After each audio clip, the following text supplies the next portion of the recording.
அதுக்கடுத்து பார்த்தீங்கன்னா கன்னி. கன்னி இந்த கன்னி இலக்கணத்துக்கு பார்த்தீங்கன்னா நேர் 7ஆம் இடமே வந்து சும்மா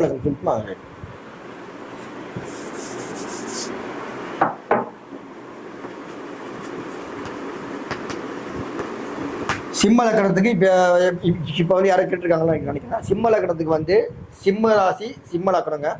ஃபர்ஸ்ட் சிம்ம ராசி சிம்ம லக்கணம். ரெண்டாவது பார்த்தீங்கன்னா கன்னி ராசி கன்னி லக்கணம். மூணாவது வந்து பார்த்தீங்கன்னா கும்ப ராசி கும்ப லக்கணம். நாலாவது பார்த்தீங்கன்னா மீன ராசி மீன லக்கணம். இதில் தான் அவங்களுக்கு ராசியோ லக்கணமோ அமையும். இல்லை சார் எனக்கு இந்த இது வந்து சரியாக பொருந்தி வரல, கொஞ்சம் மாறுது அப்படின்னு கேட்டிங்கன்னா கிருத்திகை நட்சத்திரம்.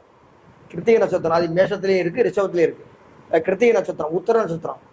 கிருத்திகை உத்திரம் உத்திராடம். கிருத்திகை உத்திரம் உத்திராடம். ஆயில்யம் கேட்டை ரேவதி. ஆயில்யம் கேட்டை ரேவதி. பூசம் அனுசம் உத்திரட்டாதி. பூசம் அனுசம் உத்திரட்டாதி. நாலாவது பார்த்தீங்கன்னா இது வரும் இப்போ புனர் பூசம் விசாகம் பூரட்டாதி.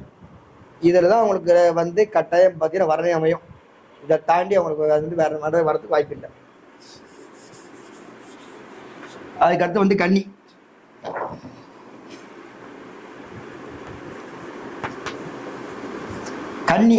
கன்னி இலக்கணத்தில் யாரு பிறந்தாலும் சரிங்க, ரெண்டாவது வீடு பார்த்தீங்கன்னா இது விட வருது, துலா விடா வருது. அப்போ வந்து பாருங்க துலா ராசி துலா லக்கணம், கன்னி ராசி கன்னி லக்கணம்.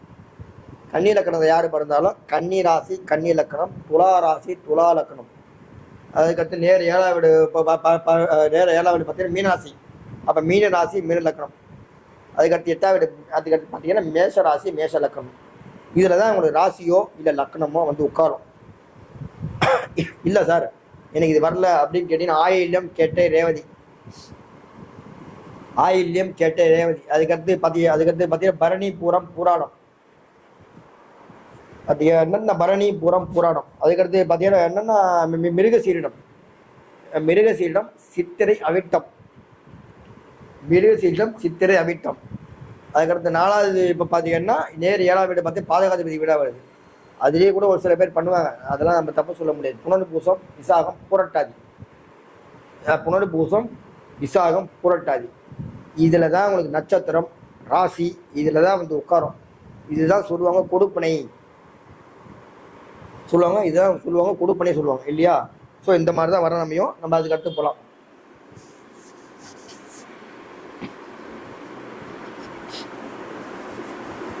இதுக்கு அடுத்த பார்க்க வேண்டிய லக்கணம் பார்த்தீங்கன்னா துலா லக்னம்.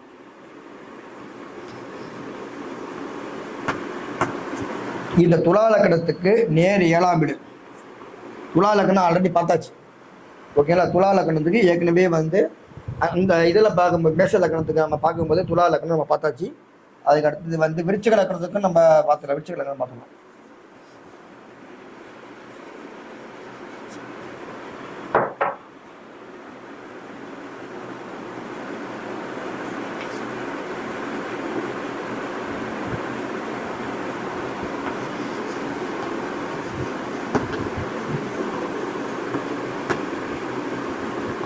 இதுக்கு அடுத்து பார்த்தீங்கன்னா விருச்சிக லக்னம். ஏற்கனவே நான் சொல்லியிருக்கேன் மேஷ லக்னம் சொல்லும்போது நான் துலா லக்னம் சொல்லியிருக்கேன். ஸோ அதில் பார்த்துங்க மேஷ லக்னம் சொல்லும்போது துலா லக்னம் சொல்லியிருக்கேன். அதுக்கடுத்து பார்த்தீங்கன்னா விருச்சிக லக்னம். விருச்சிக லக்னத்துக்கு 2ஆம் வீடு பார்த்தீங்கன்னா குருவோட வீடாக வருது. அப்போ வந்து பாருங்க விருச்சிக ராசி விருச்சிக லக்னம். விருச்சிக ராசி விருச்சிக லக்னம். ரெண்டாவது ராசி நட்சத்திரம் பார்த்தீங்கன்னா 2ஆம் ராசி நட்சத்திரம் தனுசு ராசி.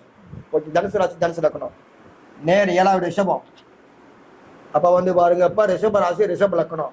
அதுக்கடுத்து பாருங்க மிதுனம். மிதுன ராசி மிதுன லக்கணம். இதில் தான் அவங்களுக்கு ராசியோ இல்லை லக்கணமோ வந்து உட்காரும். இல்லை சார் எனக்கு இது வரல பொருந்தி வரலன்னு கேட்டீங்கன்னா மிருகசீரிடம் சித்திரை அவிட்டம். இதுக்கு வந்து வேற நட்சத்திரம் வருது அப்படின்னு கேட்டீங்கன்னா மிருகசீரிடம் சித்திரை அவிட்டம். ரெண்டாவது பார்த்தீங்கன்னா பரணி பூரம் பூராடம்.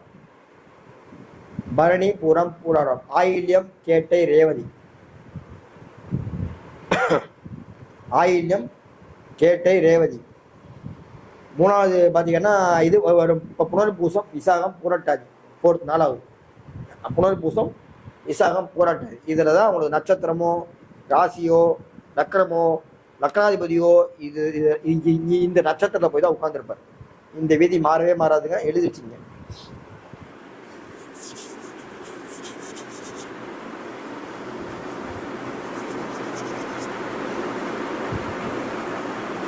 அதுக்கடுத்து பார்க்க வேண்டிய லக்கணம் பார்த்தீங்கன்னா தனுசு லக்கணம்.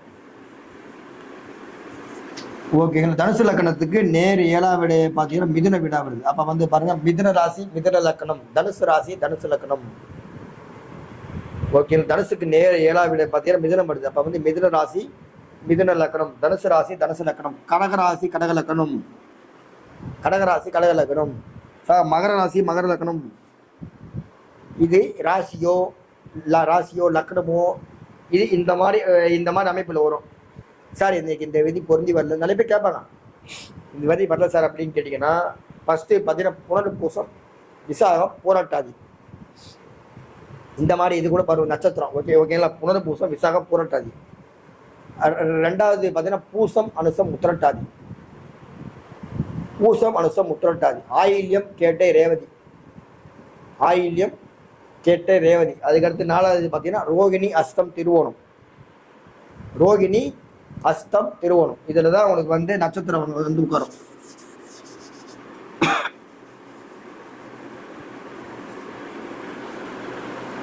இதுக்கு அடுத்து பார்க்க வேண்டிய லக்கணம் பார்த்தீங்கன்னா மகரம்.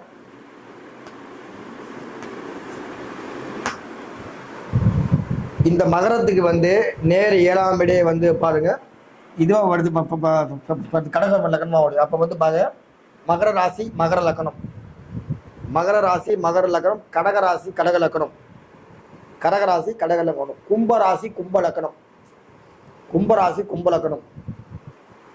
சிம்ம ராசி சிம்ம லக்கணம், சிம்ம ராசி சிம்ம லக்கணம். இதில் வந்து மகரத்துக்கு வந்து மகர ராசி மகர லக்கணம், கும்பராசி கும்ப லக்கணம், கடகராசி கடகணும், சிம்ம ராசி சிம்ம லக்கணம். இதில் தான் உங்களுக்கு ராசியோ லக்கணமோ கட்டாயம் இருக்கும். இதை தாண்டி வருது அப்படின்னு கேட்டீங்கன்னா பூசம் அனுசம் உத்திரட்டாதி, பூசம் அனுசம் உத்திரட்டாதி. நேர் 7ஆம் வீடு சந்திரன் வீடு. ரோகிணி அஸ்தம் திருவோணம், ரோகிணி அஸ்தம் திருவோணம். அதுக்கடுத்து சிம்மம். 3வது விதி வந்து பார்த்தீங்கன்னா நம்ம இந்த இது ஒரு கிருத்திகை உத்திரம் உத்திராடம், கிருத்திகை உத்திரம் உத்திராடம் இது தாங்க வரும். இதை தாண்டி அவங்களுக்கு வந்து வேற வரதுக்கு வாய்ப்பு இல்லை.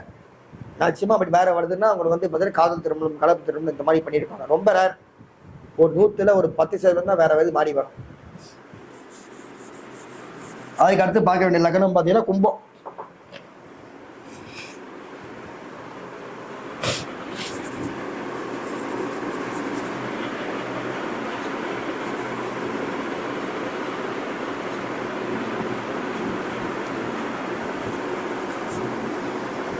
அதுக்கடுத்து பார்க்க வேண்டியது பார்த்தீங்கன்னா கும்பலக்கணம்.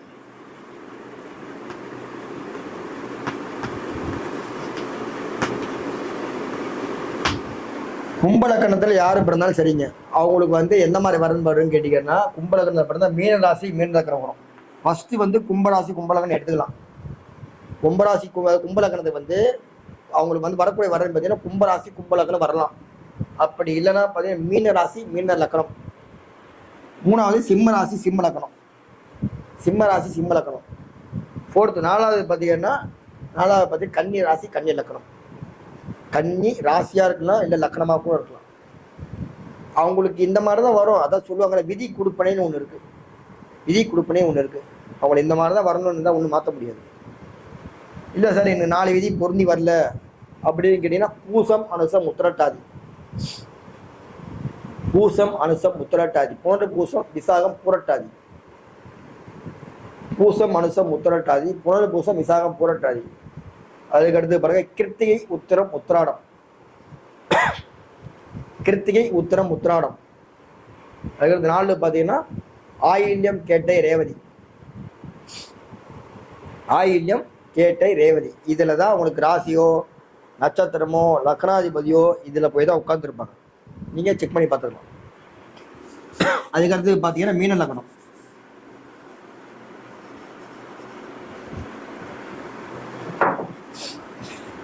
அதுக்கடுத்து பார்த்தீங்கன்னா மீன லக்னம்.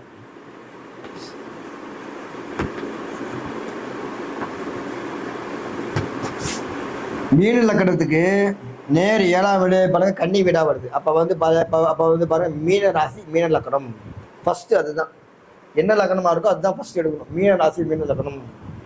ரெண்டாவது மேச ராசி மேச லக்கணம். மேச ராசி மேச லக்கணம். மூணாவது கன்னி ராசி கன்னி லக்கணம்.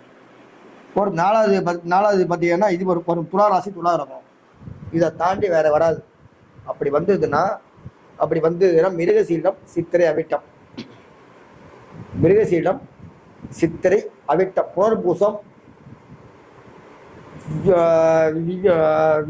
விசாகம், புனர்பூசம் விசாகம், பூரட்டாதி, ஆயில்யம் கேட்டே ரேவதி,